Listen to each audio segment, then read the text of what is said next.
Bible story. Rahab helps the spies. Joshua was the new leader of God's people. He knew that he must lead the Israelites into the land that God had promised them. They were tired of wandering around in the desert.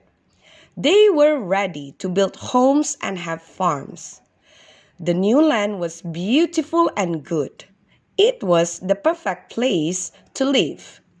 Joshua knew that because he had been there as a spy 40 years ago.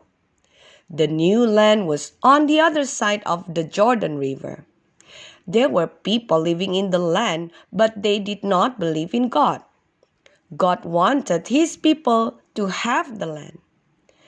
Joshua chose 2 men to go and explore the land.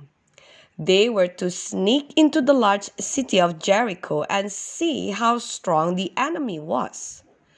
The men pretended to be ordinary travelers.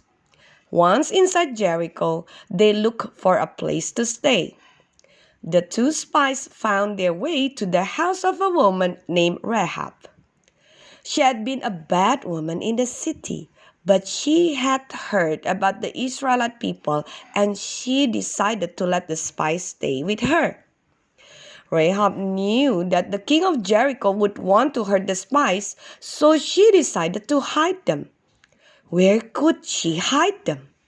She remembered that she had put stalks of flax on her roof. They were spread out to dry. That would be the perfect hiding place. She told the spies to go onto the roof and hide under the flax stalks. No one would see them there. The king had been hearing all about the Israelites. He knew they might attack his city. He told everyone to watch out for strangers. He knew the Israelites might send spies. And he was right. Someone told him that the spies were staying at Rahab's house. The king sent soldiers to find them. When they reached Rahab's house, they banged on the front door shouting, "The king demands that you bring out the 2 men that are staying here. We know they are spies." It was a good thing that Rahab had hidden the spies. She hurried downstairs to open the door for the king's men. She said, "Yes, 2 men were here, but they have just left. If you hurry, you should catch them. They'll have gone toward the river." "Maybe they go towards there," shouted a soldier, and they set off in pursuit. The Israelite spies lay very still in their hiding place. Soon Rahab returned. The 2 men asked her why she had risked her life to protect 2 foreign enemies. "I will tell you why," she said. "I know the Lord has promised you this land, and most of my people are afraid of your people. We have heard how God divided the sea for you and brought you throughout the wilderness.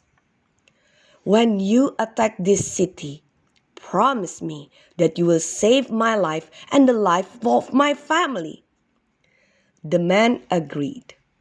"If you tell no one about our visit, we will see that you and your family are not harmed."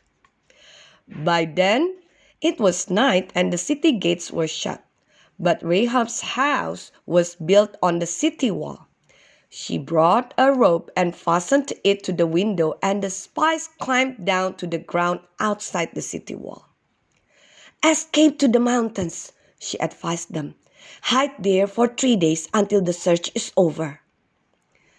Before they left, the spies said, "You must tie a piece of scarlet red cord in this window, so we will know your house from a distance when we march against the city. Whoever is inside the house will be saved." The spies were glad that Rahab saved their lives. Even though Rahab had been a bad woman in the past, now she was helping God's people. Rahab and the spies did not know it yet, but in the future, Rahab would marry an Israelite and her descendants would follow God. In fact, hundreds of years later, one of her descendants would be Jesus Christ. When the two spies returned to Joshua, they gave their report. Joshua knew that it was now time to enter the land.